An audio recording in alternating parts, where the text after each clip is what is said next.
ক্ষুধার যন্ত্রণা সহ্য করতে না পেরে মা বাবার কবরের পাশে বসে এভাবেই কান্না করেন মানসিক প্রতিবন্ধী সাগর। আপন বলতে পৃথিবীতে তার ছিলই শুধু মা বাবা। তাদের মৃত্যুর পর সাগরের ঠাঁই এখন পথে পথে। কেউ কিছু খেতে দিলে খাবার জুটে, নয়তো পুরোপুরি অভুক্ত।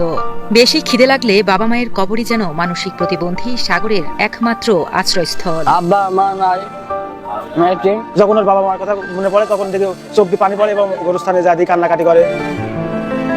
পাবনার ঈশ্বরদী উপজেলার ৭ নং ওয়ার্ডের কদমতলা গ্রামের বাসিন্দা ২৮ বছর বয়সী সাগর জন্ম থেকেই মানসিক প্রতিবন্ধী। এই তরুণের জীবনের গল্প শুনলে চোখে পানি চলে আসবে যে কারো।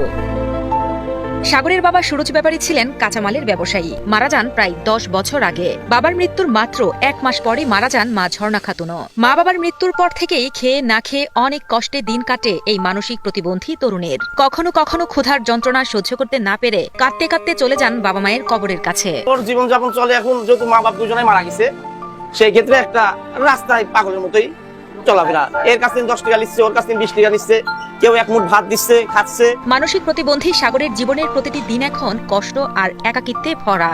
সাগরের এক ভাই থাকলেও জীবিকার তাগিদে রয়েছেন সৌদি আরবে। তাই কদমতলা গ্রামে একেবারেই একা বসবাস করছেন সাগর। আপন বলতে নেই তেমন কেউ। তার এই অসহায় জীবনযাপন দেখে ব্যথিত গ্রামের অনেকেই। রাস্তায় মানুষের দরজায় দরজায় এইভাবে ঘুরি ঘুরি বেড়াচ্ছে, এই এক মুঠ দিচ্ছে, ও এক মুঠ দিচ্ছে, এক মুঠ দিচ্ছে, এইভাবে ওর জীবনটা কাটতেছে। ভাই একটা বিদেশ থাকে, ভাই ফিরেও তাকায় না। স্থানীয়রা জানান, বাবা মা মারা যাওয়ার পর থেকেই সাগরের দিন অনেক কষ্টে কাটছে। প্রতিবেশীরা মাঝে মধ্যে কিছু খাবার দিলে খেতে পারেন, কখনো না দিলে না খেয়েই থাকতে হয় তাকে। ওকে কেউ দেখার মানে বলতে হলে আর ভাই আর ভাবি আছে আপন বলতে। এখন ভাই আর ভাবি, ভাই চলে গেছে বিদেশ।